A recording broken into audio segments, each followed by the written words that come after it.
So ఈ struggle మీకు week అనిపిస్తుందా? సో అదే మీ బిగ్గెస్ట్ స్ట్రెంత్ అవ్వచ్చు. సో ప్రాబ్లమ్స్ చాలా ఉంటాయి. సో క్యాష్ ఫ్లో టైట్‌గా ఉంటది. టీమ్ ఇష్యూస్ ఉంటాయి. సేల్స్ అప్ అండ్ డౌన్స్ అయితుంటాయి. సో చాలా ఓనర్స్ ఈ స్ట్రగుల్‌ని హైడ్ చేస్తుంటారు. సో ఫైట్ చేయడానికి ఎనర్జీ మొత్తం అక్కడే అయిపోతుంది. సో దీనికి మెయిన్ రీజన్ ప్రాబ్లమ్ స్ట్రగుల్ కాదు. సో ప్రాబ్లమ్ ఏంటంటే స్ట్రగుల్ నుండి లెసన్స్ ఏం నేర్చుకోకపోవడం. సో పెయిన్‌ని అవాయిడ్ చేస్తే అదే రిపీట్ అవుద్ది. అదే పెయిన్‌ని అనాలిసిస్ చేస్తే అదే పవర్ అవుతుంది. సో అందుకోసం దీనికోసం ఒక 3 ఫ్రేమ్‌వర్క్స్ చెప్తా. So number 1 name the struggle. So క్లియర్‌గా నేమ్ చేయండి. సో క్యాష్ ఫ్లో ఇష్యూనా? లేకపోతే ప్రాసెస్ ఇష్యూనా? లేకపోతే స్కిల్ ఇష్యూనా అని చెప్పేసి. సో క్లారిటీ వస్తే ఫస్ట్ ఫియర్ తగ్గుతుంది. So number 2 build a system around it. So struggles ఎక్కడ రిపీట్ అవుతుందో అక్కడ సిస్టమ్స్ కావాలి. So manual pain is equal to automation opportunity.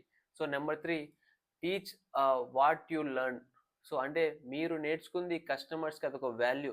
ఎందుకంటే స్ట్రగుల్స్ టు సొల్యూషన్, సొల్యూషన్ నుంచి ఏదో ఒక సర్వీస్ ప్రోడక్ట్ వస్తుంది.